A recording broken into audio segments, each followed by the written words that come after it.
replaced. It's a weird thing that. Yes, because if he's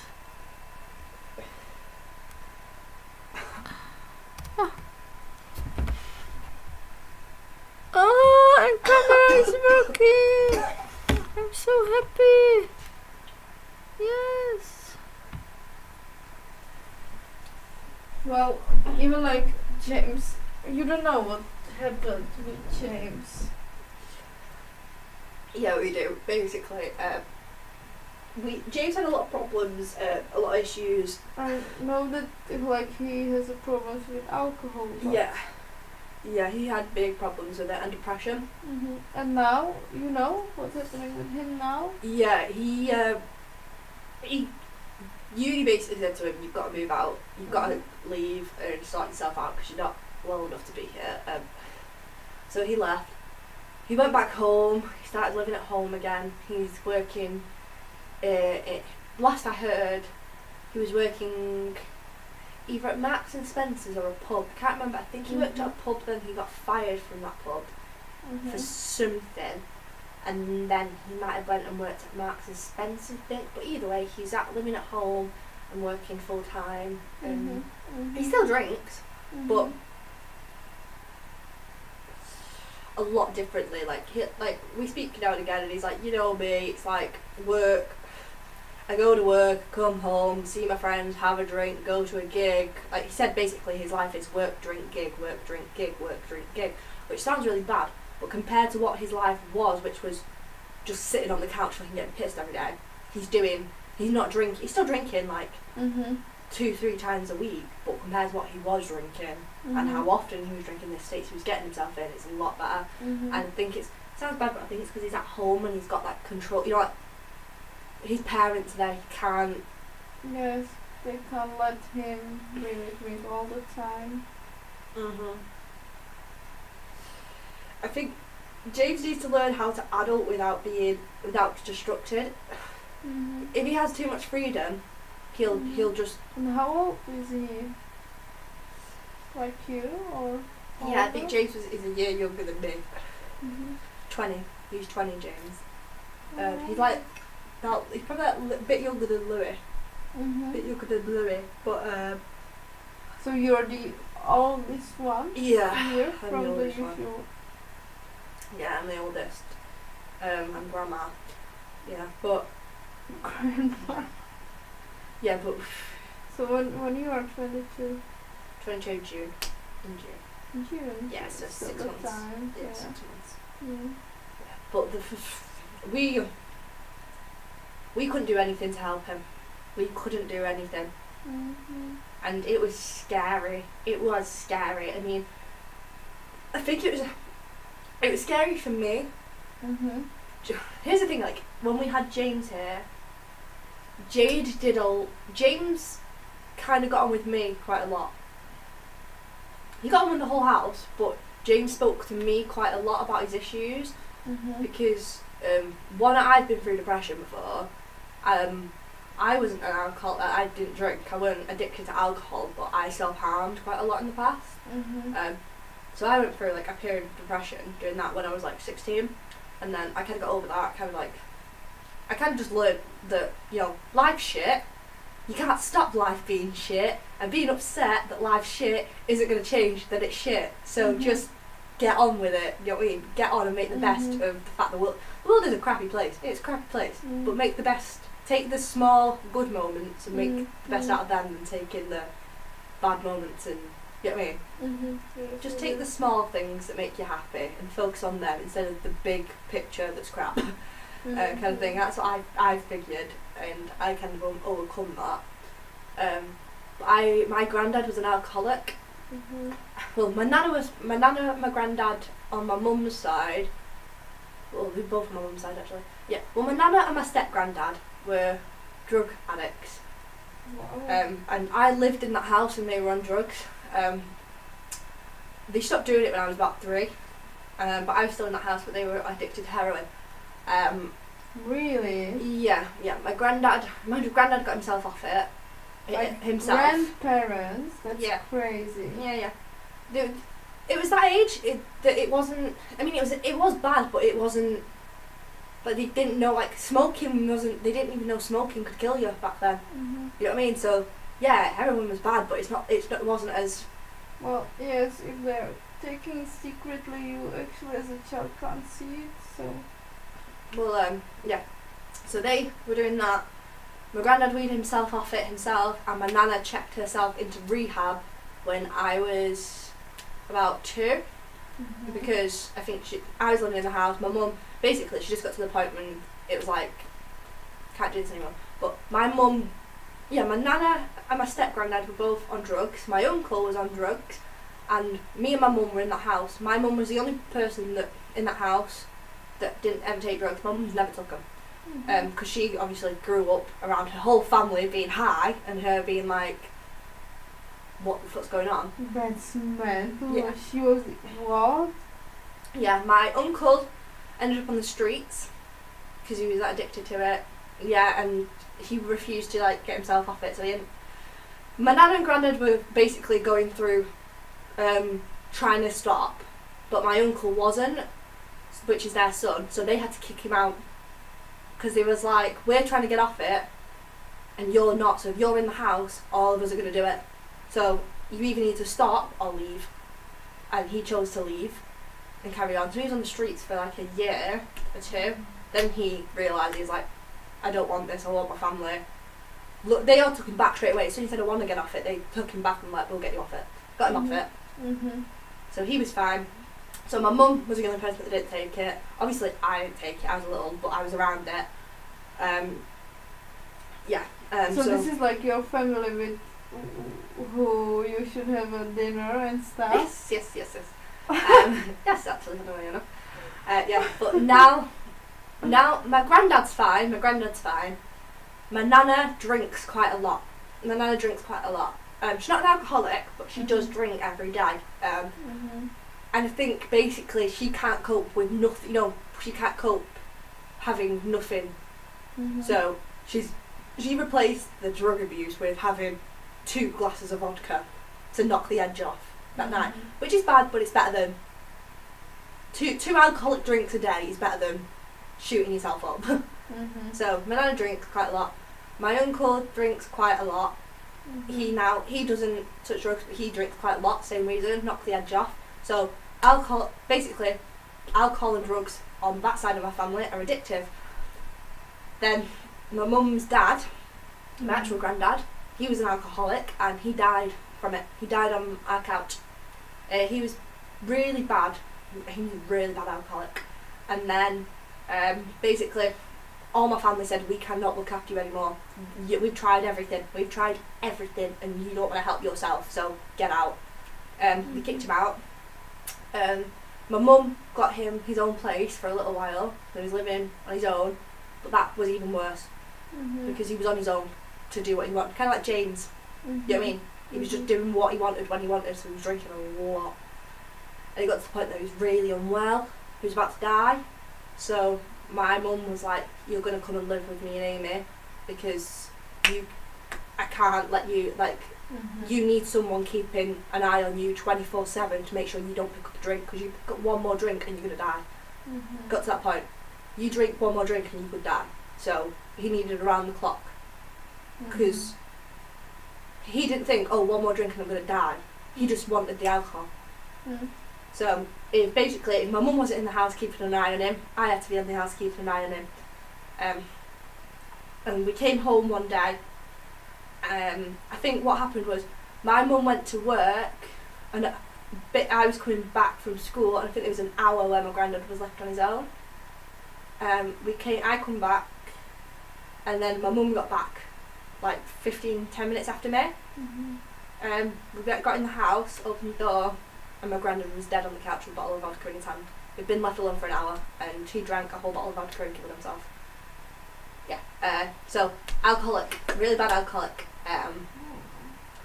So yeah, I've kind of my whole life been around people that have got addictive personalities to, you know, a substance, drugs, alcoholism. I've been told, the last thing kind of gets me a bit, It's a bit upsetting, but it's taught me a lot. It's something I always keep in my head. I'm going to get it tattooed onto me at one point. But one of the last things my granddad ever said to me was, the devil is at the bottom of the bottle. Which basically was him saying to me, Amy, don't ever drink. You know what I mean? Drinking will kill you. Don't drink. I do drink, but I'm very aware that I have to be responsible. Because it'd be really easy for me to get addicted because it runs in my family. It's a genetic thing. It runs in my family that we're highly addictive people. But because I'd been around it my whole life and I knew this, and I'd battled with depression myself, I knew that there was nothing we could do to help James. There was nothing we could do unless we literally locked him in this house. There was nothing we could do. Well, yeah, the basic is that he needs to want to do something with it. The only way to get someone with an addictive personality to stop is for them to want to stop, or to lock them up. So they can't do it. There is only two options there. And so I understood that about James. So me and him spoke a lot because he knew that if he talked to me, I wouldn't ever be like, James, you've got to stop for this reason and this reason and this reason and this reason, because he knew that I knew it weren't going to work. So I used to say to James, if you want to stop, stop. If you don't. But I don't want to see you on the couch in the morning, and you're going to be that pissed, please go upstairs so I don't have to see it. So we got on with that. However, Jade was very different. Like pissed, like drunk, like out of it, passed out. He was passed out on that couch most of the time. We'd come home and we'd wake up in the morning, he'd be passed out on that couch. We'd come back from uni, he'd be still passed out on that couch. We'd start making tea at this time, he'd wake up and be like, oh right, who's coming out tonight? Like, James, you've been passed out all day and you think the first thing you're going to do is wake up and go out and start drinking again. Yep. We'd be like, have you even eaten anything? No, not in 3 days. You need to eat. Oh no, I don't need food, Food's for quitters. Wow. Yeah, it was bad. It was really bad. But yeah, Jade tried to get him to stop. And she exhausted herself out with it, and I just said to her, Jade, give up. You're not going to make him quit. Just not. It's too far. He was too far into it. You know what I mean? So, and the uni saw it as well. So the uni were the ones that said, you are not mentally stable enough to be doing this. So. And what did he study? Acting. He was an actor. Yeah, he was an actor, but he was very, very traumatised. I don't know. We never spoke about what it was that made him feel the way he felt. We never went into that, but something made him really feel bad about life. Really feel bad about it. But from what we've spoke over the past year a few times, and he seems to be doing a lot better with life. A lot better with it. He just needs to learn how to, drink responsibly. Well, and how to deal with your own issues. Yeah, that for me, I think the weird thing is though, that's the hardest part of being an adult. The hardest part about being an adult is learning how to just deal with the fact things don't work out. You know what I mean? It's really hard. That life's not this, fantasy you thought it was, or not, When you're a kid, you're like, oh, everything's great, and then you grow up and you realise, the older you get, you realise the more life's just, you are nothing special, your life's going to be nothing special, you just exist. You just exist. You know what I mean? In the grand scheme of things, there is people that have that are going to go and do something great, like Gandhi or whatever, or something like that, but for the majority of people, we just exist. I think it's that realisation that you just existed that can kind of make people get really upset and depressed and not happy with their lives. Pretty shit, but yeah. I mean, we do miss him. He was great. He was really great. He'd do anything. He would do anything for you. That's the only thing. So it was I don't know, first month he was here, it was normal, and it just was getting worse and worse, or it Pretty was much, yeah. Hello. Hello, just talk about James. How's it going? It works, but I did a backup to my own USB stick because I deleted everything what I had there. So you can take yours. Okay. And I hope tomorrow morning I'll turn it on and it will work.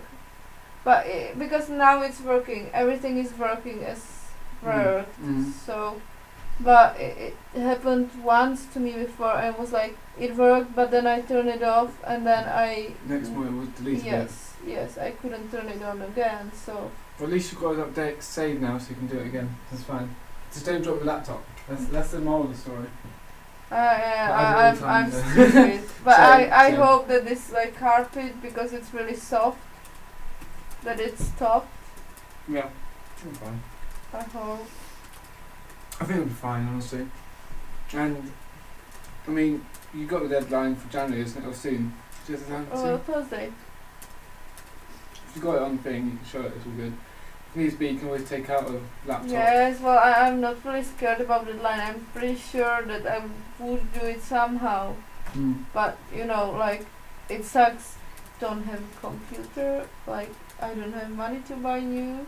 Really. I know you don't have to buy one. I mean, you can. Yes, but after. Yes. Yeah. You know, yes, here I can borrow, but like in Czech we don't have this option. I can't borrow a laptop from school. So. Fingers crossed. Yeah. Fingers crossed.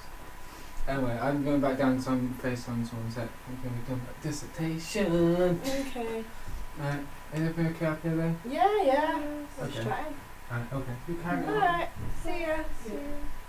Yeah, no, it's first. Yeah, it just started, it's about the first month it started like going down hill for him quite a lot. Yeah. And it was basically Christmas time, after Christmas. That's it. So about this time last year, it was just too much. He'd gone too far. Too much. Yeah. Like 3 days without food, just like. It weren't just alcohol. He was drinking a lot. He was drinking. The alcohol was the worst problem, but he was taking drugs as well. He was doing a lot of drugs. But like here is normal to take drugs. Like everyone is taking drugs. It's something like different. There was the way people take drugs and that down here, it was different compared to what James was doing it. People around here take them for like, oh, we're going to a party, or oh, having a good night, or oh, it's just a one-off, whatever. James was taking them because he physically couldn't cope with life without them. Like he couldn't. People here can, oh, you don't have them, it's fine. I mean, it's not like they need them, they're just doing them because they want them. No, James wasn't doing it because he wanted it. James was doing it because he physically could not get through life without it. Like, he just mentally could not get through it. But yeah, like, it was a shame because we loved him. He was a really good housemate. Apart from, obviously, the obvious issues, he was a great housemate. He was funny as hell. He was so funny. He'd do anything for you. Like, if I was here and I was like, oh, I really want to go get a bite. Oh, I really fancy a bottle of Coke. Like, I wouldn't be asking him for anything. I wouldn't even be indicating it. I'd just be saying, oh, you know what, I could do with a bottle of Coke right now. And he'd be like, oh, I'll drive you Asda. And he'd drive you to Asda just so you could get a bottle of Coke. You know what I mean? Just because you said you wanted one, he'd offer you. You know what I mean? Or if I was like, oh, got to get a coach tomorrow, you know, at 9 in the morning. He'd be like, oh, I'll wake up and drive you there. It's like, oh, no, it's alright, James. I don't want you waking up at 7:30 so I have to drive you. No, it's fine. I'll wake up at 7:30 and I'll drive you. You know what I mean? Like, he'd do anything for you. He was amazing in that sense. So he had his own car? Yeah, he had his own car, yeah. Which was quite dangerous, actually, because we had to confiscate his keys a few times because he wanted to drive drunk. Yeah, he drove drunk quite a lot, so it was quite dangerous. But yeah, he was great. He was really nice. Cooking. He was a great cook. Great cook. He was probably one of the best cooks I've ever met. He'd always be if he was eating, he'd be cooking, and if he was going to cook something, he'd always offer to cook for everyone. He'd always cook for everyone, and it was. I mean, it was some of the best food I've ever had. You know what I mean? Really good at it. Yeah, it was just. He was great, flatmate. He was just so nice as well. I mean, so nice, he was funny, he'd do anything for you. Just had a bad history with alcohol. Which is why I think, I don't know if you've heard about, Jade and Will, what's going on there. Mm-hmm. Do you have a rough idea? Jade and Will, right now? Yeah. I don't know anything about that. Will's stopping it. Will's stopping it, but Wow. basically, Will had a history with drugs. Mm-hmm. Then he got with Jade and he stopped doing drugs as much. Mm-hmm. Now he started doing them again. Mm-hmm. Since Jade's been in Malta, Will started doing drugs again. Mm-hmm. Jade's not happy with it, and Jade's told him stop, quit. Jade said, "You quit drugs, or we're breaking up." Mm-hmm. And Will is quitting them, but I think Will was like, "Oh, I don't understand it. I don't understand it. I don't understand it." One, Jade's never liked drugs. Ever liked drugs. Two, like, she loves Will, so she doesn't want him doing them. But three, Jade lived in this house with James, and she saw what it did. You know what I mean? Mm-hmm. So I think she's seen what could happen, you know what I mean, to people. It's quite a dangerous thing. Like, Louis takes a lot of drugs, but Louis smokes a lot of weed. That's different. Mm. If Louis was taking cocaine every night, I'd be worried about him. But the fact he's smoking a few spliffs, that's nothing. Well, like, That's fuck all. Weed's nothing. It's other alcohol and drugs are a lot worse. Mm-hmm. But yeah. They really make some like physical addiction. I think that weed you can have only mental one, but not really physical. Weed, it's a weird one because smoking is worse for you than weed. Smoking a cigarette is more addictive than weed. It is. However, people say that weed doesn't harm you. It does. Weed does harm you. It causes psychosis. Long-term use of it, and I'm not talking about having, a joint twice a week. I'm talking about if you're smoking weed as much as I smoke six. You know what I mean? If you're having a joint every half hour for 20 years, you know what I mean? If you're doing something that often for that long, obviously it's going to cause some effect. So yeah, it does cause psychosis. But actually, it's like even if you eat, I don't know, I was like just about one saying that, chocolate jar. I was just about to say that. Half an hour, like every day is the same. Yeah. I was just about to say that. Yeah, people smoke weed a lot and they're like, "Oh, it's good for you.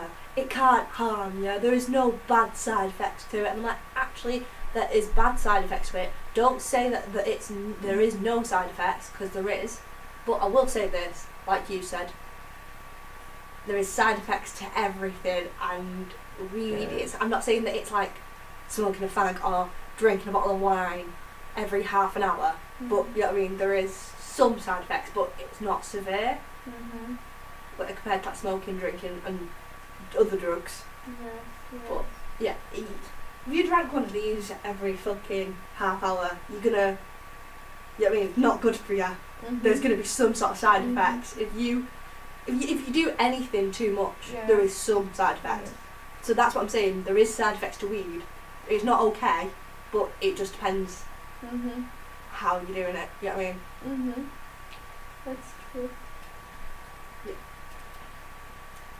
But I mean, so it's one of them things, but yeah. No, it's a shame. I wish him the best. I'm probably gonna message him over Christmas actually and just be like, "How are you? Hope life's going well. Miss you, mate." Yeah.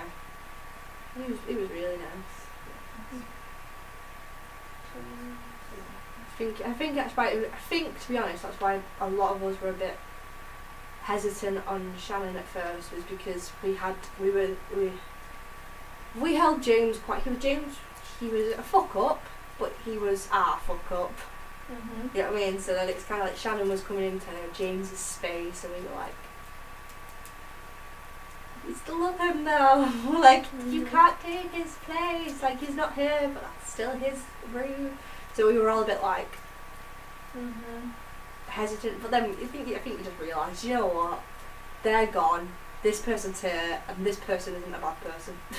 Yeah. So just accept that someone's gone and that give this new person the chance, because you might like them just as much as you like the last one. So it's learning Or that. you can like him or her, but in a different way. Yeah. Too many ways That's how what to I mean. love someone. Yeah. So I think that was it. But I don't know. She's so strange. Shannon. Yes. Why? Like, well, she has all of those like super huge amount of boyfriends or like guys with who she's sleeping, and then like she's on the other hand super into like, I'm going home, I miss my mom, I like She's got this. a lot of issues. She's got a lot of issues. I think so. No, she does. Has she spoke to you about anything? No. We actually haven't called. Yeah, I don't think she'll mind me telling you, but just in case, don't tell her I've told you. Basically, her ex was abusive. Oh yeah. Yeah. Well, I know this. Yes. Yeah. He was abusive. She was pregnant, and he murdered the child when it was inside of her. He crushed her stomach in. Wow. So she had to give birth to it dead.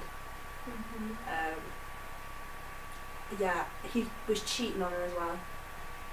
He was cheating on her for a year, and she didn't know. So I think this is why Shannon's very thingy with lads. You know, kind of like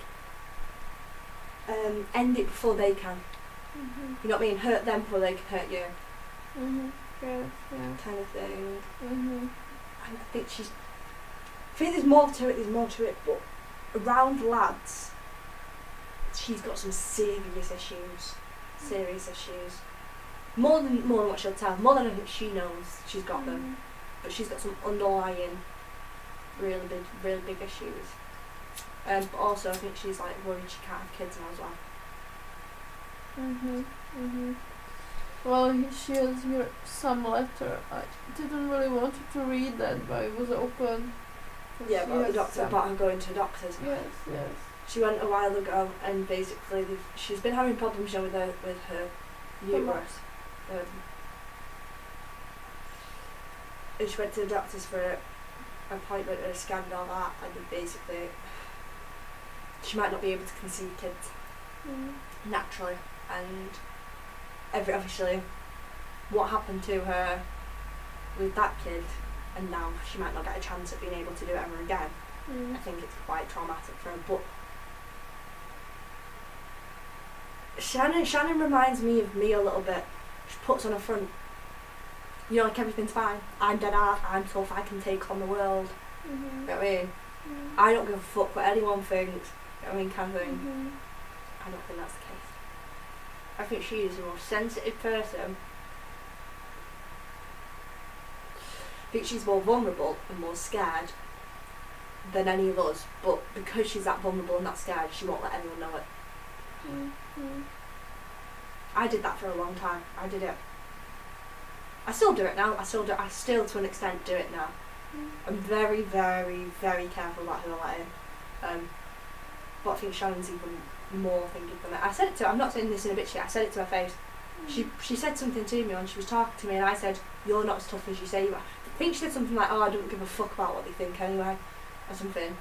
And I said, you're not as tough as you think you are. And she was like, what do you mean? I was like, you're not as tough as you put on, that's an act. It's like, this whole I can conquer the world thing, that's an act. She can, thing is, she's strong. To get through what she's got through, she's a very strong person. You know what I mean? And she probably could take on the world. You know what I mean? Because she has that strength in her. But still, I don't you can't think deal with it all the time. You can't. It's just like not only human being is able to do that. That's right. I think she could do it if she had to. If she had to do it, she could do it. But I think the thing is, she doesn't want to do it. You know what I mean? It does scare her. I think it does scare her, the fact that, you know what I mean, she might go through that again, frightens her. Well, like, I can't, well, it must be, this thing, like, I had super happy life when I compare it with this, like, really. Yeah. I can't imagine that, like, if this happens to you, there must be something inside that, yeah. Oh, there is. We carry every traumatic thing we go through. You always carry a bit of that scar with you for the rest of your life. Yes. Like, everyone has his own issues, of course, like. Oh yeah. But I don't think mine are so serious. See, I thought mine. It's weird. I think that's when you start to get over your problems. Is when you realise your problems aren't that bad. Mm. You know what I mean? When you think you've got the world's worst problems, you find pity in yourself. Mm-hmm. You're like, oh, boo me, oh, my life's so hard. But then when you start seeing other people and you're like, oh shit, mine wasn't as bad as that. You start to think, my life's pretty good actually. Yeah, well, bit weird actually. Freaking hell. I've had it a lot the past few years.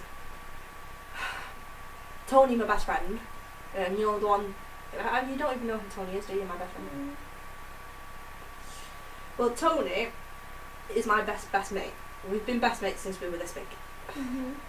Our whole lives. When we were babies, before we could even talk, our mums put us in the same nursery together. So we couldn't even talk, yet we were still friends. We used to play, these photos of us in nappies playing together. I don't know how we stayed friends, because generally when you're that young, you don't keep the same friends, but we did. We stayed friends our whole lives and we're still best friends now. And she's got a little baby, she's got a 2-year-old, who's my niece. However, she got, her mum and dad split up, and that's when the root of her problems in life started. She started in high school when she was about 15. Her life fell apart. Her parents split, and her mum moved this other man in that she'd been dating, and Tony and this man didn't get on, they argued all the time. Sounds, oh yeah, like you argued with your mum's boyfriend, whatever. It got that bad to the point that they kicked Tony out at 15 and she was sleeping on the streets. She was sleeping on the streets for about, for a few months, and then her dad died, but she didn't know how, and I found out. Her dad killed himself. She didn't know. She just knew he was dead. And I didn't know whether I should tell her or not, so I didn't. Because I thought it's better coming from family than me. At this point she was still kind of homeless. But I didn't know she was homeless. She ended up finding out that her dad killed himself. And that was really difficult for her to find out her dad killed himself. Then she found out her dad killed himself because her mum told him that Tony wasn't his. So he ended his life.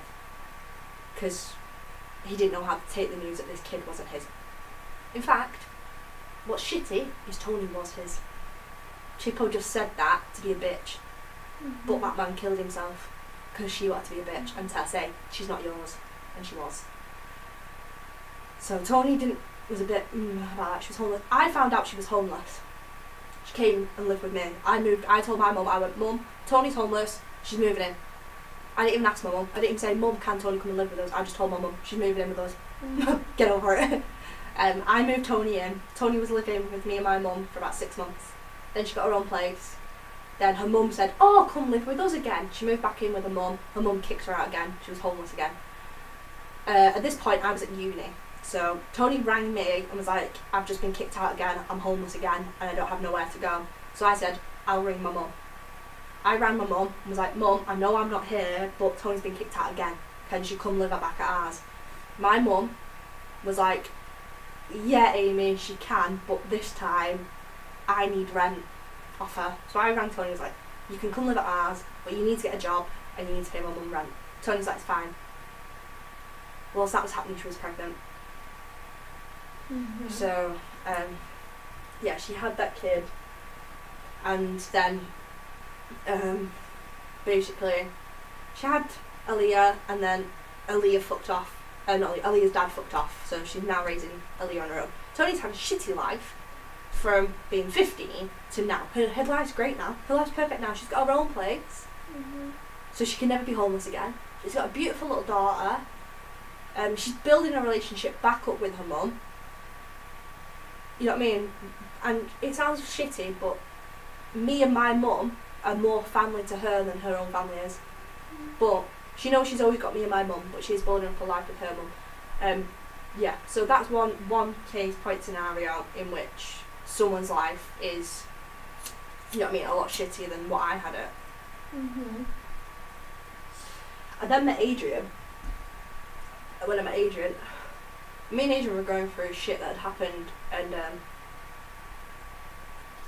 Adrian's not had that much crap happen in her life, but then, so I'm talking mainly about mine, and then Adrian told me about her sister. His sister was 14 when her boyfriend jumped off a bridge and killed himself. And he killed himself because Clarissa was going to break up with him. So her sister has had to live her life the past 14. Clarissa, her sister's had to live the past 4 years knowing that a boy killed himself because of her. And apparently she's never forgiven herself for it. And this year her sister went into hospital with a blood clot in her lung that potentially killed her, was going to kill her. She was touch and go on life and death. Yeah, and that kind of brought me back into perspective again this year of my life's not that bad. So yeah, I think it's just meeting people that have been through worse than you and realising. Yes, but it's like you have many of those people around you. It's like I have never met people, or they didn't tell me maybe, but I've never met people who like experience that. Like even I don't know many people who had a child and went for an abortion. Yeah, abortion. I know only one girl who had this, and that's it. I know two. Yes, with you there too, but even it's very common in England. And no one from my friends or people who I know was pregnant when she was young, or like, you know, that. It's very common in England. It's very common in England. It's very common. Teenage pregnancy is very common in England. It's it is. It's a very common thing. I know quite a few people that have had abortions. I know quite a few, and it doesn't matter how old you are. It doesn't matter the circumstance. It's never okay. I mean, it's not saying it's a bad decision to make. It can be a good decision to make. For me, it's a 50-50. It was good and a bad thing. You know what I mean? But it's never easy. It changes your life forever, and it's kind of weird to see how you have to young do like changes. big decision in this young age. It's really like big decision. It's a big decision to make. It's a life-changing decision to make, and it's one you can never undo. You can never undo it. If you have that kid, you can never unhave it. If you get rid of that kid, you can never have it. Yes. You know what I mean? And you have to live with it for the rest of your life. And it's a pretty young age to make a decision like that you're going to live with for the rest of your life. And I'm a bit worried about Danny. My friend's pregnant. Speaking of which, my other best friend Danielle is currently pregnant and is having an abortion. She rang me the other week and was like, Amy, you've been through this, and basically she was talked to a lot of her friends, and a lot of her friends were like, oh, it'll be fine, like, you'll be fine. And Danny was like, you don't know though, because you've never done it, like, you can't say I'm going to be fine. And she was getting pissed off, so she rang me and she was like, everyone's telling me it's going to be fine and I know it's not, can you tell me the truth? So I said, to be honest, Danny, no, it's not. It's not going to be fine. I said, you're either going to have that kid and you're going to give up your life. You'll love it, but you're going to have to give up your life. You know what I mean? And you're going to have to start thinking financially, you're going to have to start finding your own place, you're going to have to get a proper job, you're going to have to be mentally stable. I said, there's a bunch of things you're going to have to prepare yourself for, and you are pretty young to be doing that. Or you're going to have to give it up and it will change your life forever. And said some days it will be the best thing you ever did. You will look at your life and you will think, I'm glad I did what I did. You know what I mean?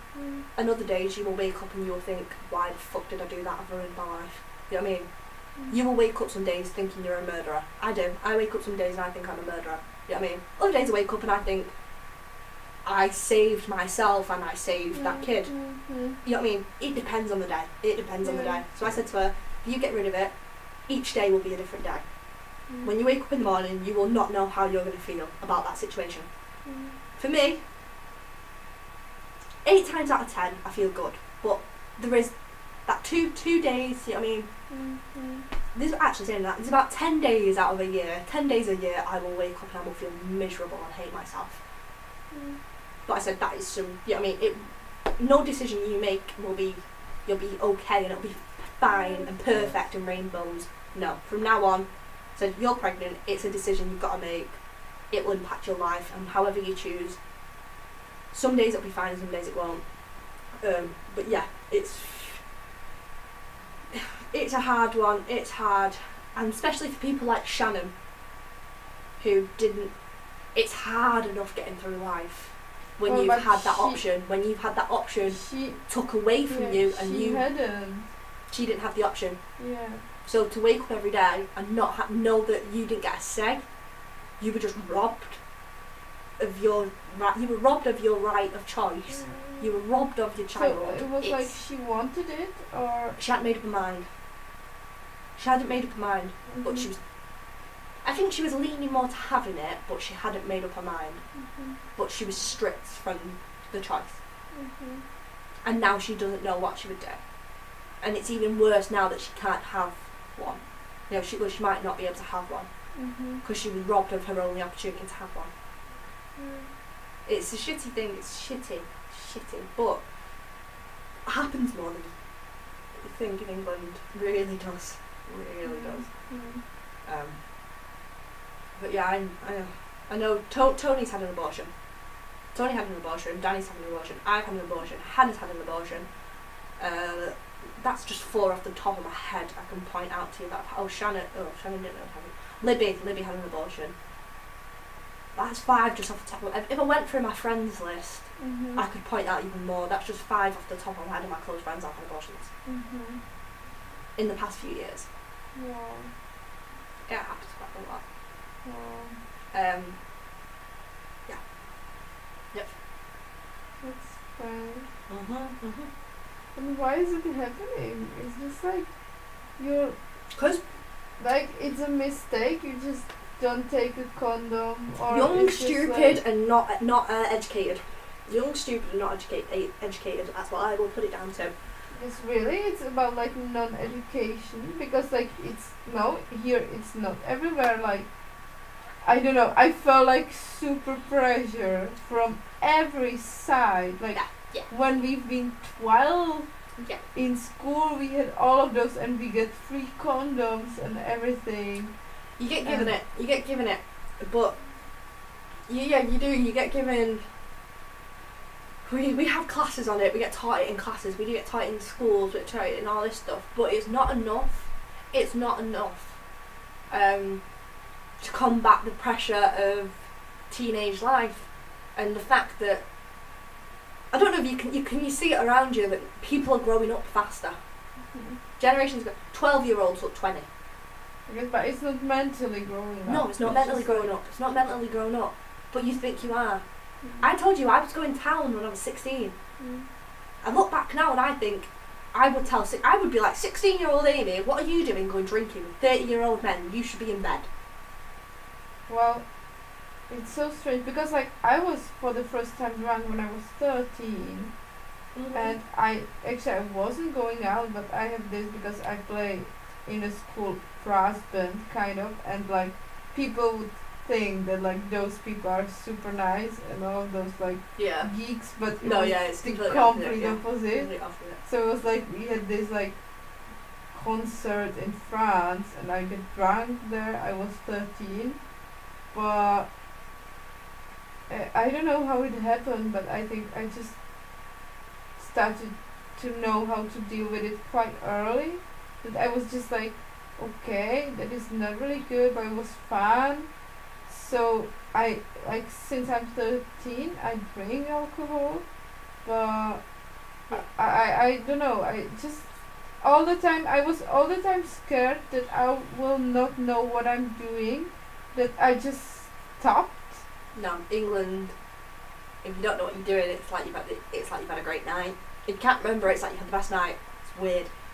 But so maybe it's about this society, because I was so scared that I will not know what I'm doing, and I did this only like 3 times in my life, and I felt really ashamed after it, and like yeah, it's so strange. It is society.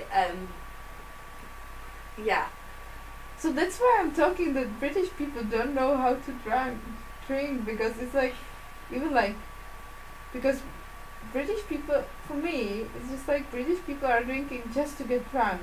Yeah, that's what we do. That's what we do. Yes. That's what we do. Because like, especially you, like in Czech, I'm drinking almost on a daily basis. Nope. Like really. Yeah, no. I'm going out with my friend, we're going to want wines, but then normal day. And like, but it's almost daily basis. You drink to get wankered. You drink to be out of your face and not know what you're doing. That is English customs. That's what we do. Mm-hmm. That is what English people do. We get ourselves stupidly fucking drunk. Not for the sake of anything, just to get drunk. Just to get drunk. But yeah. But that is quite nice that you can actually have a quite nice night without it. You know, like you're not drinking, we're not drinking all the week, and it's like, I don't know, I feel so nice here.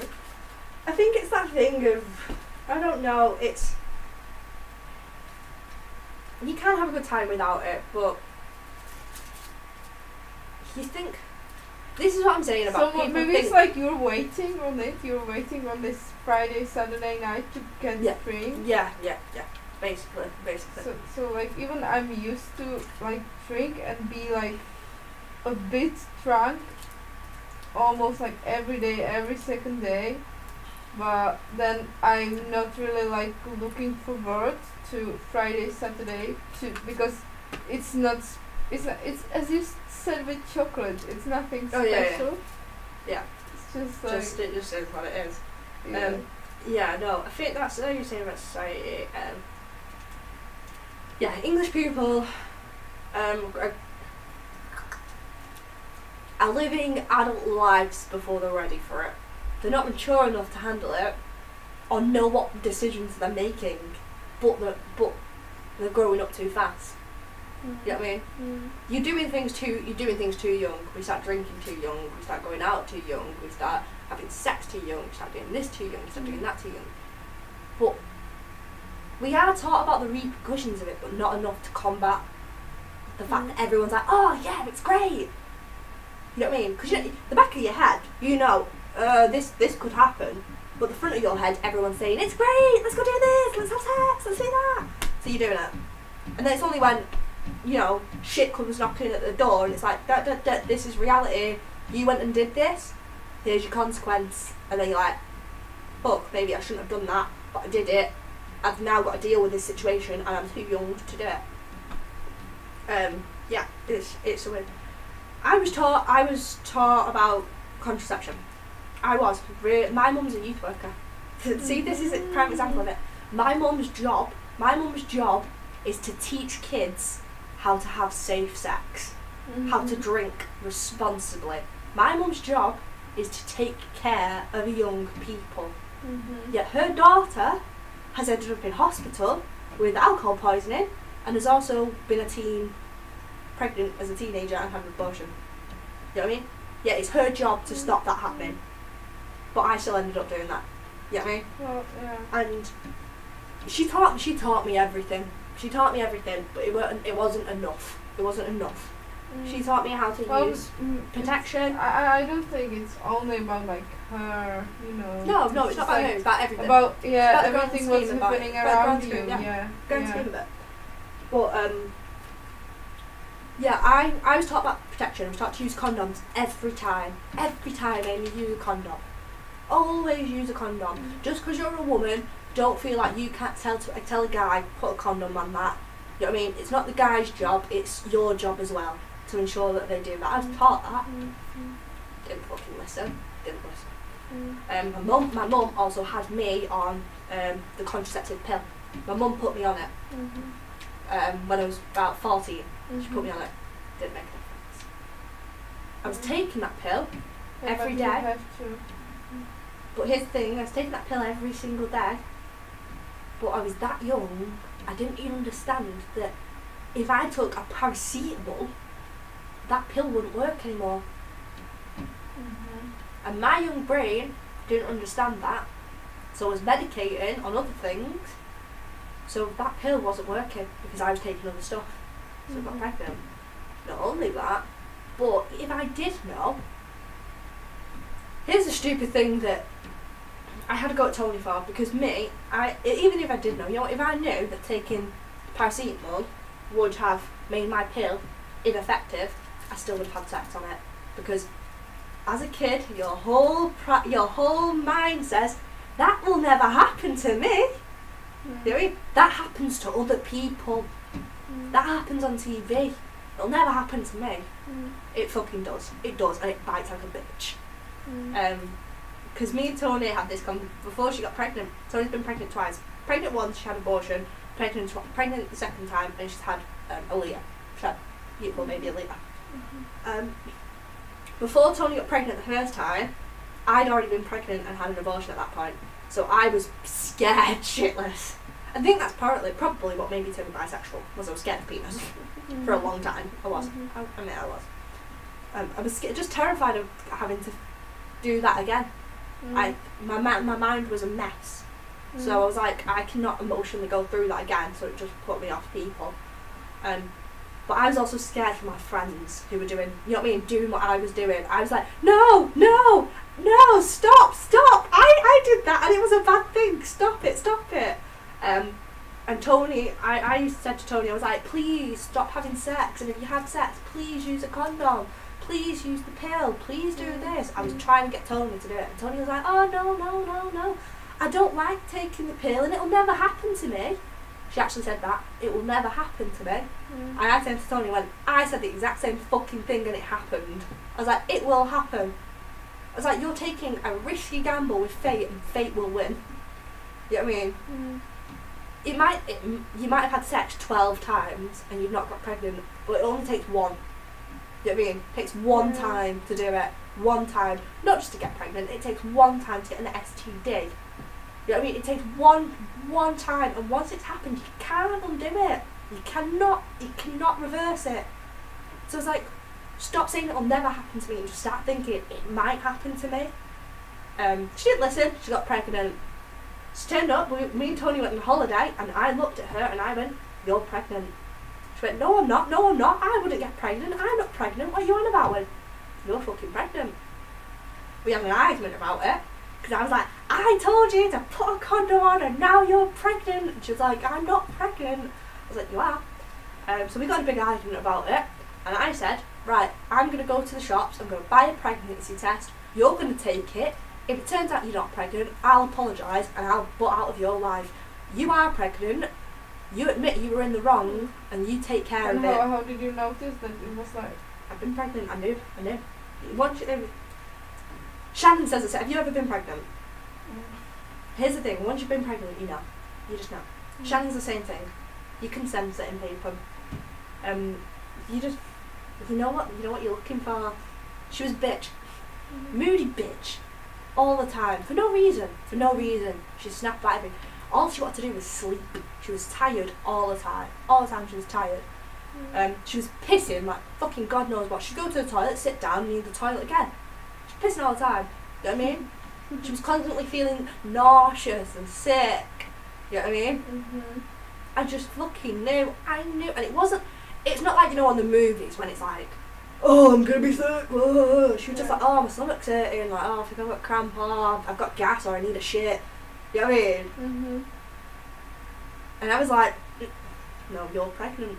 You know what I mean? One of them things happening, like, oh, I've got a bad stomach. Oh, you've got a bad stomach, fair enough. But you've got a bad stomach, you're being a bitch, you need to piss all the time, you know what I mean? And it's not drastic, it's just tiny little things. I mean, that probably you wouldn't pick up on. You wouldn't pick up that she's going to the toilet every 5 seconds unless you knew why. Yeah, so I just picked up on it. She went into the toilet, she took that test, waited about 5 minutes. The whole time she was like, you're going to be so annoyed when I prove you wrong. And I was like, yeah, go on, you prove me wrong then. You prove me wrong. She come back out of the toilet in tears. And I said, you're pregnant, aren't you? Sure. Nodded at me, fucking told you. Fucking told you. I was like, this is why you should have listened to me. Yeah. That's crazy. What's even crazier is, after going through all of that, she didn't fucking listen to me again and went and did it again, and that's how she ended up with Aaliyah. However, this time, it's a different scenario. She was a bit older. Yeah, she wasn't old enough to have a kid. I don't think she's old enough now to have a kid, but she wasn't 15. You know what I mean? She was like 18. No, she was 19. She was 19. So it's still young, but it's not 15. So. Yes. But. Well, yeah, you're basically an adult. Yeah. 19. So yeah, it was a bit of a different scenario. But the amount of friends you wouldn't fucking believe the amount of people. I'm quite an advocate. I will tell every fucker on the planet, use a condom. Use a condom. Use the pill. But still, like, it's even better use both. Yeah, use both. Because like there is all of the mess with like all of the illnesses. And it's nothing serious, but that's still. Yeah, it can really affect your life. Yeah, it can really affect it. It's better to use the pill, because if a condom splits and you're on the pill, you've got a very minimal chance of getting pregnant. But it's important to always use a condom. Always use a condom, whether you're taking the pill or not, because everyone thinks that getting pregnant's the worst thing that can happen to you. No. Getting pregnant's bad.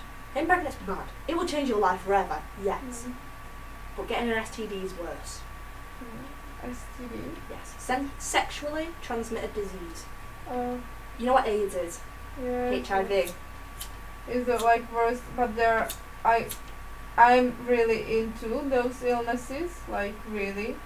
And when I had my like longest relationship, it was 2 years, and we basically 1 year couldn't have sex because I was constantly ill. There was constantly like nothing serious, but still enough serious to like have sex which hurt me. Yeah. So it was like, and even still, like there is, since those times I know that like I'm open to HPV more because of this. Yeah. And all the stuff, and no one knows why it happened, but it just happened. Yeah. It just happened. Yeah. But yeah, I push. I'm. People get annoyed with me because I do it so much. Like, I do it so much, and they're like, "I'm an adult. I make my own choices." I'm like, "No, you can't. No, you cannot. You cannot make your own choices because you're making the wrong one." I do it to Jade. Jade's in a relationship. Jade's in a relationship with Will. Right? Jade's on the pill.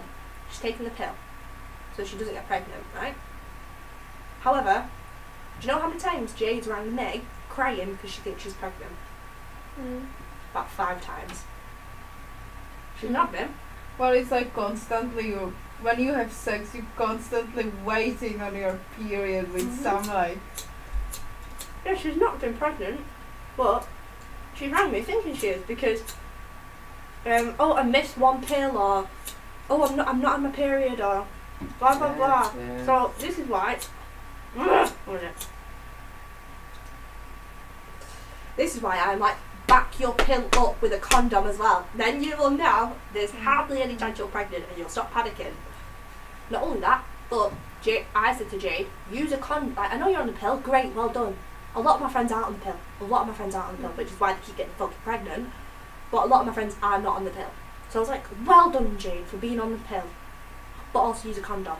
And she was like, but I'm with Will, and me and Will aren't going to sleep with anyone else, and I'm not going to catch anything because it's just me and Will. Again, the whole case of it won't happen to me.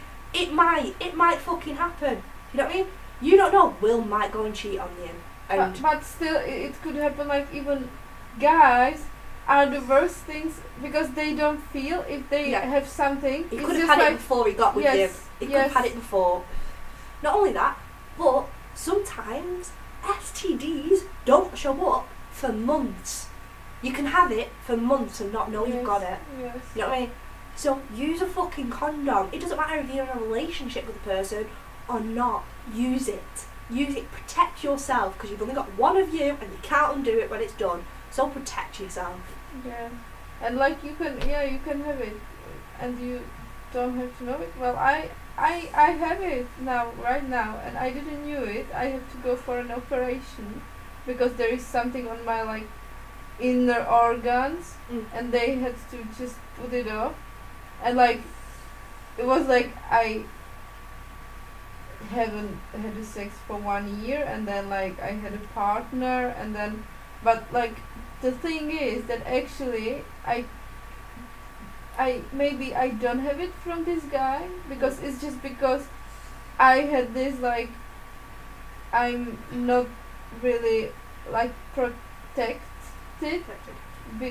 before of those like illnesses, because I had those problems with my dead boyfriend, and it just happens, and it's like yeah.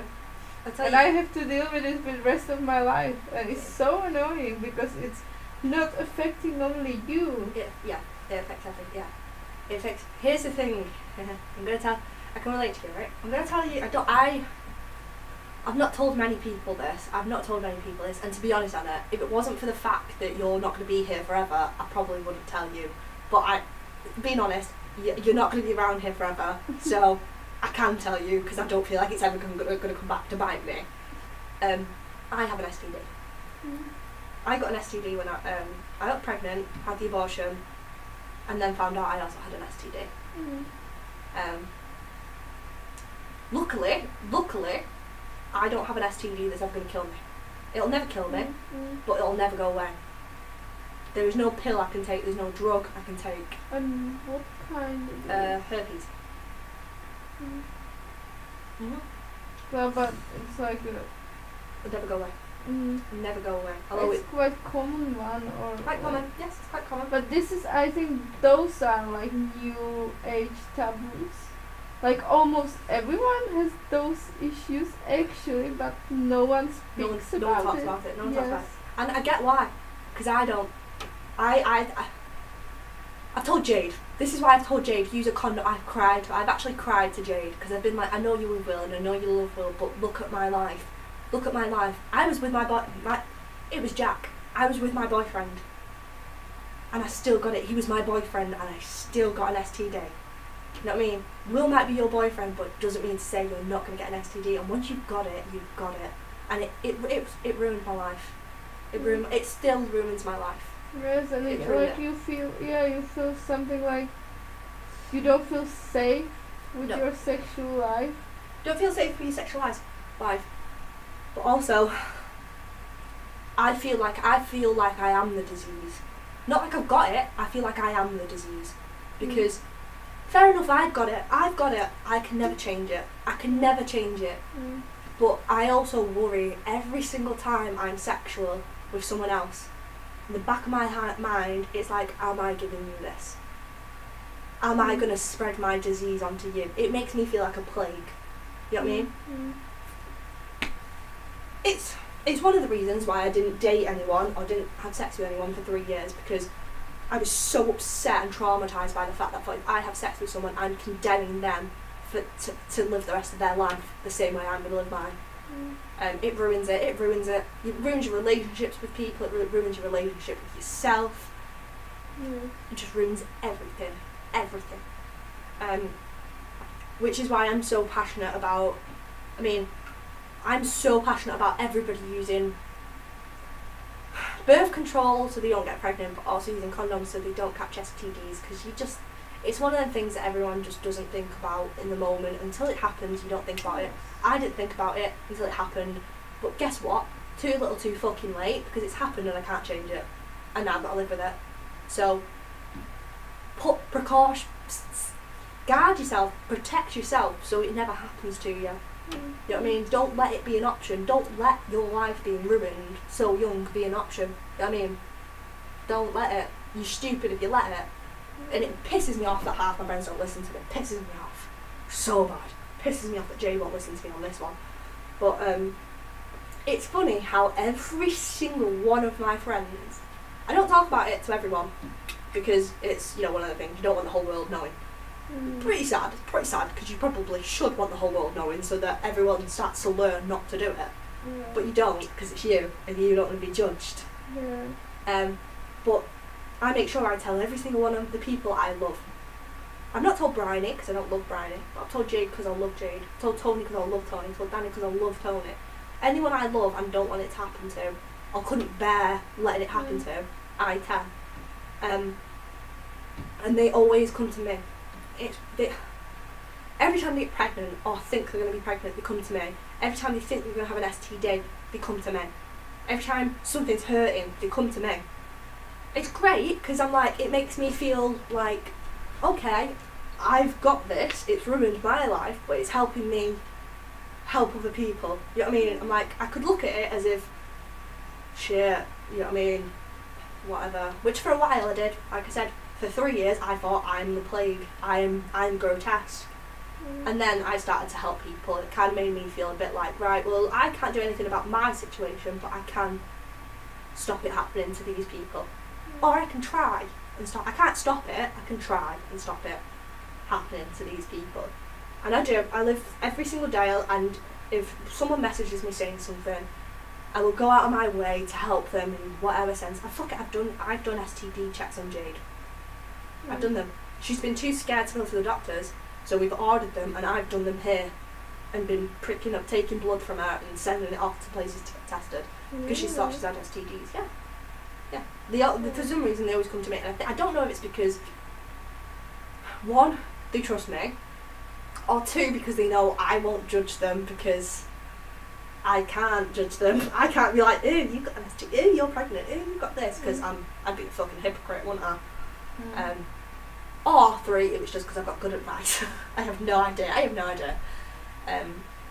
But yeah, it upsets me because it happened. All of this happened to me when I was 16. 15 to 16. All happened to me. Very young, to have your life ruined. Yeah. Well, but still, it's important not to think only that your life is ruined. You actually can have like. It's only been last year that I didn't. I still hate certain things. Like I said, I still wake up. Some days I wake up and I'm like, I hate myself. Some days I wake up and I'm like, I'm fine. Life goes on. You know what I mean? I'm here. I'm alive. That's more than what some people got. Some people got cancer. Some people are starving. Some people are being shot right now. You know what I mean? I'm like, I'm alive. I'm breathing. I've got a house. I'm not poor. I've got loving people around me. You know what I mean? Some people don't have any of that. So I'm like, actually, in terms of the world, my life's pretty fucking good. Most of the time. But yeah, I will say, going through all of that, I think that's as I've got older. And I'm less scared. I'm seeing Adrian. You know what I mean? I've stopped letting that ruin it. You just can't all the time feel so bad about yourself. Like I had this, it was like that horrible 1 year with my boyfriend, we couldn't do anything. Then I basically don't have sex for years, and like, I don't know, it's been like 1.5 years since I again starting to think about my sexuality. Yes. It's like, but yes, it's again now here, so yeah. But I don't care. But still, it's yeah. But it's still here. But I think I'm dealing with it differently. Yeah. It's just like, but I know about what you're talking, and even like, and sometimes I feel so self-pity, because even if I would promiscuous, or if I would have like dozens of like partners, but no, it's just one. Yeah. Just take one time. Or That's what I like, mean. yeah. It takes one time, Mhm. one time. It don't even have to just be one relationship. It takes one time of having sex. You could have sex once in your whole life, and Mhm. still, all this Yeah. could happen to you. It's weird. It is weird how it works out. But yeah, no, the same as like I said. It's only been the past last year was when I kind of turned around and said I've had 3 years of self-pity.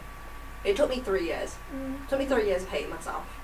And then I don't know why, but it randomly clicked once that I deserve to be happy just because I've had just because I've had shit happen to me doesn't mean I don't deserve to be happy. I deserve it as well. Yeah. Self-pity, but like kind of mental block. Mhm. It's like I just can't, or you feel you just can't do that. Yeah. Because it happened once and you don't want to happen it again. Yeah, no, I've kind of last year clicked. I was like, no, I deserve happiness as well. I don't deserve to let my life be ruined over some stupid thing that happened when I was 16. Like, Well, I still deserve you can live. You can. Yeah, it's alright. It's just. Actually, no, I let it was 4 years of my life, not 3. Just realised it was 4 years of my life. Yeah. No. I take the good away from it now. Like I said, I take the good away from it now. I am happy. I'm happy. Most of the time. Like I said, there's still those few days of the year, but in the grand scheme of things, there's 360 days in a year. There's about 10 of them I wake up hating myself. The other 350, I'm happy, which is it's a good thing. I mean, good. Yeah, and then I kind of realised I deserve happiness.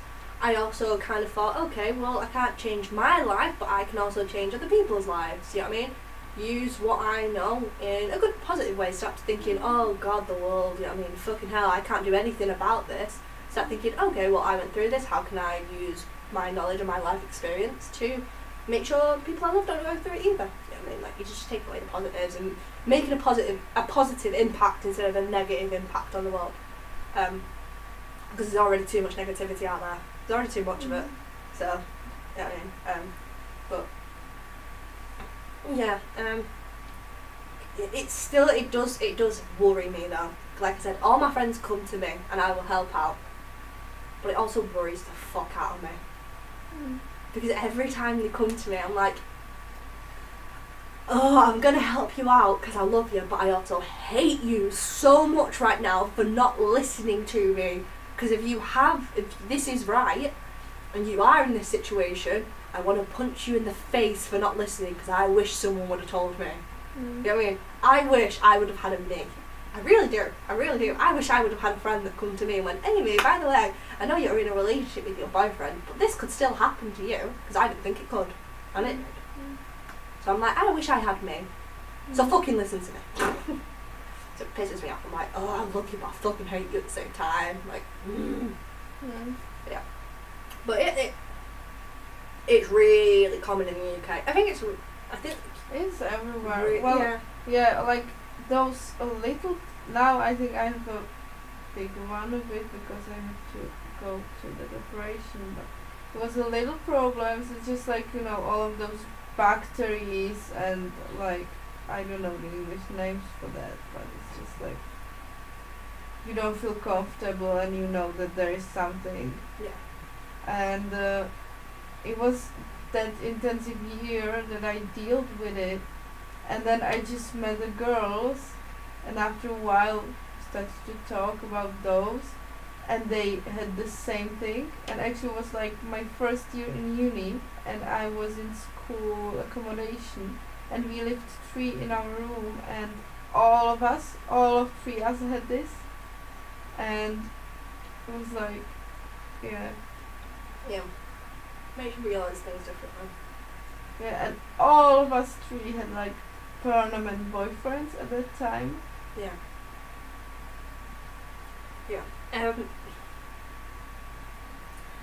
Yeah, well, like I said, I do find it mad that you can go to a clinic at 16 and get an abortion at 16 with no adult there. I find that mad.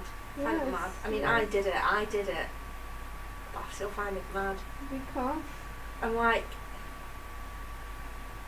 no wonder people are getting pregnant so young when, you know what I mean, it's so easy for them to get, not in a horrible way, but so easy for them to get out of it without having to inform an adult. Actually I really remember that one of my worst fears was that because my dad had like huge pressure on me, and I had this boyfriend and we've been together since it was like 18, 19, but yeah, I had sex before, but like this boyfriend, and he was 6 years older than me, and my father was extremely protective. Oh yeah. And I felt super pressure. No, it was 17, 18, 19, like those, because it was 2 years, but you know. Yeah.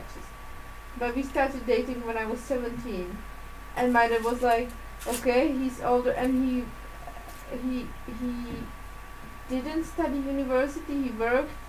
He had his own car and like kind of his own live. But at that time, actually, he still lived at his parents, but not well. He moved out after, but still. And my dad was like, one pressure was, okay, so you're not going to go to uni and be with him and have a kids. And I feel like, well, I can do whatever I want, and I haven't, like, I didn't even think about this option when I was at that age, like, really. But I still felt this pressure from my dad, and I realized, like, well, I could get pregnant, and like, if I would, at that time I was 17, so I should tell my parents, because then if I wouldn't have it, like have the children, I would have to go to my mom, and then parents are a scary thing. Like, this is what I mean. yes, I think if you had to go to your parents when you were that young and say pregnant, chances are I don't think a lot of kids would be getting pregnant. But because you don't have to tell your parents, and you can. Well, yes, you feel like You know what I mean? yeah. There's not that. You're not as scared. I bet. Mm-hmm. I'm for there being clinics where 16-year-olds can go, like special clinics for young people that are pregnant. I'm for that. I am for that. Don't get me wrong. But that was the best thing I ever had, because it weren't going into a big scary hospital, and it wasn't. They knew they're a lot more. They wouldn't let me have an abortion without having like. They did an analysis on me, like to make sure you're mentally, and they're good at doing that because it's programmed towards kids, not programmed towards adults. It's more programmed for kids. So I am, yes, because of the amount of kids getting pregnant, there should be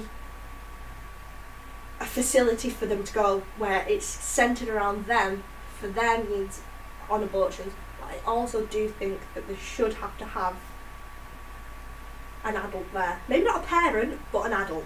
I think parents probably best, or a legal guardian, but definitely an adult there. Like, you shouldn't be allowed to go in there at 16 and do that on your own. Not because of the fact that, it's a big, you know what I mean? Not because of the fact that, you get an abortion at 16, but the fact that how trauma, like, it can mentally fuck a kid up. Actually, it takes on you really big, like, task to deal only with yourself. It's a lot of mental pressure for a kid. But still, yeah, for a kid to do alone without an adult, that could fuck a kid up. That could mentally fuck a kid up. It fucked me up for a bit, a little bit. Plus, it really ruins the relationship with your parents when they find out. Fucking hell, my mum did find out. Funny actually, my mum found out while I was at a house party. I left my laptop like this, like open, like but with my Facebook logged in, and Jack, who was the father. Yeah, the father. We were having an argument. Because basically he was like he wanted. I never decided if I wanted to keep it or didn't. I never fully decided. I was 50-50. Half of me was like, I want to get rid of it because it's not fair to the kid. I'm too young, that kid will not have a good life because I'm too young. 2, I want to go to uni. 3, I'm scared. And 4, the dad is not going to stay with me. So I was like, that's the reason I'm going to get rid of it. The other part of me was like, I want to keep it though because it's my kid. I don't want to kill my kid. You know what I mean? Like, I'm ending whatever future could. You know what I mean? I was 50-50, so I hadn't made up my mind. But he messaged me saying, if you don't get rid of it, I'm going to kill myself. So I was like, well, you're not giving me an option here, are you? Because you're saying, either way, I'm going to murder someone. I have to either murder my own child, so you will live, or I keep my kid, and you're saying that I'll be the reason you've killed yourself. So either way, you're saying, I have someone's life on my hands. So I was like, thanks for that, you're an arsehole. I literally said that to him, I was like, you're an arsehole, you're a dick. I was like, I'm fucking too young here, I've got no adults around me, I'm doing this on my own. You're the only person I can talk to that's supposed to be supporting me, and instead you're going to tell me you're going to kill yourself. I was like, thanks for that. You know what I mean? Put 2 people's lives on my hands. And even like, this is not really how to deal with it, because you just put all of the heaviness on you.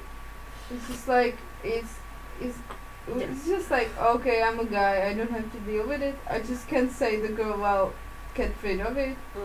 It's just like, At the time I resented him. At the time I hated him. But now I look back and I'm like, he was 16 and probably scared. He was just as scared as I was, and just he thought he had no control. He thought I which is true, he didn't really have any control. You know what I mean? If I said I'm keeping it, he couldn't stop me. So I had all the control. So that was his way of having some control. You know what I mean? Because he was scared, and I get it now. So now I'm not mad at him, but at the time I fucking hated him. When I was young and I was going through it and I didn't understand it, I fucking hated him. But now I get it. You know what I mean? I'm not saying it's the right thing to do, but I get why he did it. He wanted control. He wanted to feel some sort of control over his own life. But yeah, so I had the abortion because I was scared he was going to kill himself. Also, because there was like 50% that I wanted it as well. So I was like, I don't know what I want, and that's what he wants 100%. So I was like, there's no point of bringing a child into a world if only one parent's like, yeah, maybe. You know what I mean? Both parents need to be like, it's the right thing to do, not me just being like, I don't know. It's not fair to bring a child into a world when both parents aren't sure. It's not fair. So I was like, that's why I got rid of it. But I messaged him, like, I was a bit of a dick actually. I was a little bit of a dickhead. Because he told me he was going to kill himself if I didn't get rid of it, I went and got rid of it, but I didn't tell him I'd got rid of it for a week. I let him think I still had it for a week, because I was like, you put me through fucking torture, so I was like, I'm going to put you through it a little bit. So for a week I wasn't telling him, and then I told him one night, I messaged him and I was like, I got rid of it. Because he was ringing me non-stop, crying, like he was in tears. I thought, now I feel bad because he's actually crying. He weren't just messaging me, he was ringing me, he was crying, he was begging me, everything. So I eventually caved and I was like, look, stop crying because I've already got rid of it. I was like, I got rid of it a week ago. And then he's like, you're a fucking bitch, you've had me going through this for a week. And I was like, well, you told me you could kill yourself. So I was like, think we're even now, like, think we're pretty fucking even. So he was like, whatever, I'm going out. So I was like, you're serious? Like, I've just done what you wanted me to do. Like, I'm pretty upset because my head's fucked, I'm quite upset, and you're telling me you're going out and getting drunk right now. You know what I mean? You're not going to help me through it. You're not going to ask me, am I okay? You're not going to ask me, do I need help? Instead, you're going to go get pissed. So I was fuming. So we had an argument.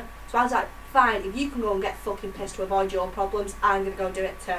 So I found a house party that night to go to, because I was like, you're going out, I'm going out. But you're not going out having a good time partying with your mates while I'm sat at home crying over something I've just done. No. But I'm going to go have a good time as well. So I went out to the house party but left my laptop open like this with the argument up, because we'd been arguing on Facebook. So I left my Facebook open with the argument still up. Obviously, think, because my mum come in from work, saw my laptop like this on the floor, picked it up, not to like be nosy, but you know, to go on her own Facebook or go on YouTube or whatever, saw the conversation between me and Jack, pretty much clued it together that I was pregnant, or that I were pregnant, or whatever, rang me, was like, Amy, where the fuck are you? So I was like, I'm at a party, why? She was like, give me the address now. So I was like, shit, what have I done? So I gave her the address. She turned up at the house party, dragged me out of the house party into the car. I was like, have you got something to tell me? And I was like, no, why? And she was like, tell me now.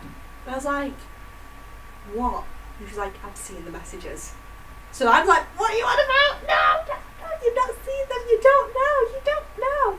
Anyway, she was like, Amy, I know. She was like, I know. So just tell me now, are you pregnant? And I was like, no. I was like, I was, but I've had an abortion. And she was like, right, we'll talk about this another day. You can go back into that party. I was just concerned that you was pregnant and drinking. So I was like, okay. So I went back to this house party, had a good night, and then came home, and then 3 days later my mum sat me down and was like, right, we're going to talk this out now. Yeah. So it was good, because I had the support off my mum after it, but I didn't have any support during it. I wish I would have told her now. I wish I would have told her, because she was going to find out either way. Oh yeah, I can imagine, well, when this happened to you, this is the last thing that you want to do, like to tell your parents. Yes, it helps you because they love you and they can help you, but still, it's like the biggest scary thing on the world. Yeah, it was weird though, because me and my mum, I found out a lot about my mum actually through that. My mum had an abortion before me. I never knew that. Weird, because my whole life, I always said to my mum, Mum, I want a big brother. I want a big brother. And I've said, Mum, did you ever have a kid before me and just put it up for adoption? Because I feel like I have a big brother out there. And my mum never told me. And then when she found out I was pregnant and had an abortion, we had a sit down, we had a chat, and I got angry because she was telling me like, Amy, you need to do this, and I was like, you don't fucking know, you've never been through this. And she was like, Amy, I have. And I was like, what? She was like, I had an abortion before you. So it was weird because my mum was quite helpful because she went through it when she was my age. So she was quite understanding and quite helpful with it, which I don't think all parents would be, but she was. But I was also like, I knew I was supposed to have an older sibling. I knew it. I was like, you should have told me when all these years when I'm like, I'm supposed to have a big brother. You should have been like, Amy, you were, but I got rid of it. But I was like, I knew I should have had a sibling. I knew it. But yeah, it really brought our relationship closer, but in some aspects, I guess a lot of times it could push people apart, you know what I mean? But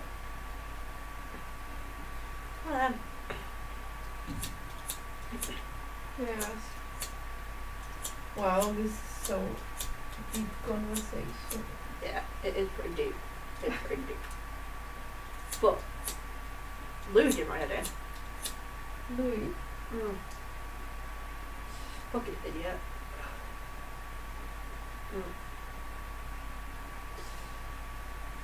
He was seeing a guy for a while who was HIV positive, and Louis was going to have sex with him. He didn't, but Louis was going to have sex with him. And Louis was like, it's fine, because he's on drugs that, you know, stop him giving it to other people. And I was like, and you're going to trust that? I was like, you're going to trust that? You're going to have sex with him. He's got HIV. That's going to kill him. That's going to turn into AIDS and kill him. And he could give that to you. And that could kill you. And then he was like, yeah, but he'll never give it to me. And I was like, that's like saying I'll never get pregnant. You know what I mean? It could happen. What about his pill? What about if he forgot to take a pill one day? You know what I mean? What about if the pill was ineffective? What about if he took an antibiotic that made that pill inactive? Then he could pass it on to you. That's it. You've got it. You die. It's like fucking stupid to gamble. Don't just gamble with getting an STD or gamble with getting pregnant. That's gambling with your life. Like, I can live with mine. I live with mine. You know what I mean? That kills you. So I was like, that's actually gambling with your life. I went mad at him. I was like, you're a fucking idiot. I was like, don't you dare do it. We still argue about it now. He's like, it's fine. I'm like, no, it was not fine. No. No. Well, Oh. even like HIV, it's super scary thing. It's really something. Yeah. That's one thing I'm blessed. I'm blessed.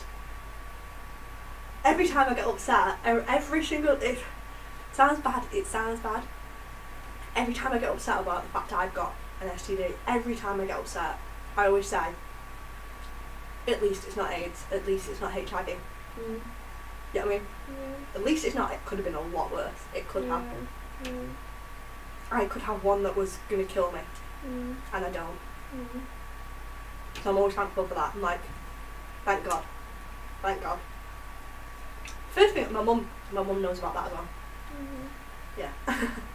I had to tell her I couldn't, weirdly, I was fine hiding the pregnancy from my mum, but when I found out I had STD, I didn't tell my mum at first. I was terrified. I didn't actually know I had an STD, but I was in a lot of pain. And I went to the hospital. I went to the hospital, like an actual hospital, like A&E. They looked at me and they went, "We do not know what you've got." They were like, "We do not know. We don't know about STD." We said it's sexually transmitted, but we do not know. We're not trained to know what that is. So they gave me a surgery.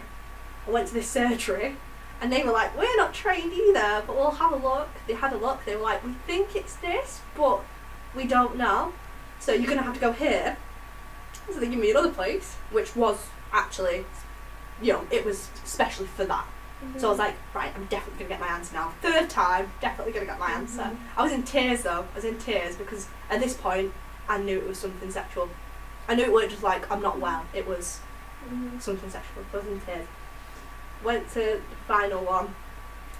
They had a look and they turned around and went, "It's 100% herpes." That's 100%. They said, "We have to do tests and send tests off for confirmation." And they said, "It is." Because it was bad. It was a bad case of it as well. Because I had, basically, if you know, and you know straight away and you go straight away, they can treat it pretty fast and it doesn't get that painful. But I didn't know, so I'd had it for like 3 months. And so the pain had got, it wasn't just like a bit of pain, it was like, I couldn't walk. I physically couldn't walk without crying. I was in that much pain. I couldn't pee, I couldn't have a bath. I was peeing in the shower to dilute my pee because it burned that much. I was in that much pain. I was using Vaseline. I was taking painkillers like every hour. I was in so much pain. So yeah, they were like, 100% it's that, because we can, like, it's been there that long that the symptoms are that bad now, we know. They give me antibiotics that day, which they're not supposed to do. They're supposed to send you tests off, get the confirmation, and then give you the antibiotics. But I was that bad. He said that you need the antibiotics now, and he said we do legally need the paperwork, but there's no chance this is wrong. So I walked out of that clinic and I was like, I know what it is now. I've got it. I've got antibiotics. There's no denying it anymore. And I was in floods of tears. Like I was not okay. Not okay. Went home, opened the door. Mum was sat in the living room having a brew, and I literally just started crying on the floor. I just started crying on the floor, and my mum ran to me and she was like, "What's wrong?" Because I've never done that in my whole life. Never done it, ever. And she, obviously, I've just had a fucking abortion, so she knows that, something's fucking wrong. If I can get through that and I'm fine, what the fuck's got her like this? So, I told my mum, I was like, "Mum, I've got an STD." And she was like, she was worried for me. So we sat down and had a big talk, and I was really upset, and I was like, "I hate myself, Mum, I want to kill myself, I don't want to live anymore. I'm not a human. Mum's like, Amy, don't be daft. She's like, don't be daft. And then she's like, what is it? So I told her, and she's like, alright. She's like, it's bad. But you've got to look at it like this, ain't it? At least it's not AIDS. And that's when I was like, yeah. I was like, it's bad, but you're right, but at least it's not AIDS. And so, yeah. That was weird. That was a weird conversation to have with your mum. I think my mom knows also. Well, but it's like I have my own doctor, like, and I had it since I was 16. Right. It's quite usual, or I think like really common that you're going since you have your first period. It's like everyone is into that you should start to find your own doctor for those issues, like if something happens or something.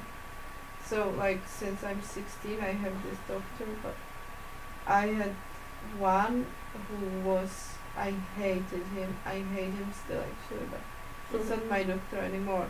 But it's like in the town where my parents live, and it was all the time. I was going to his ordination, and he was like, it's again the same. I don't know what's happening.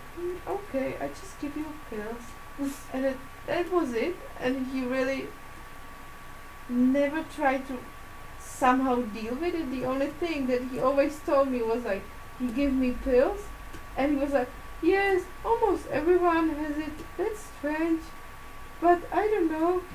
And Right, help me out more. And even like those pills, if you're taking them too often, you start to like resist it against them.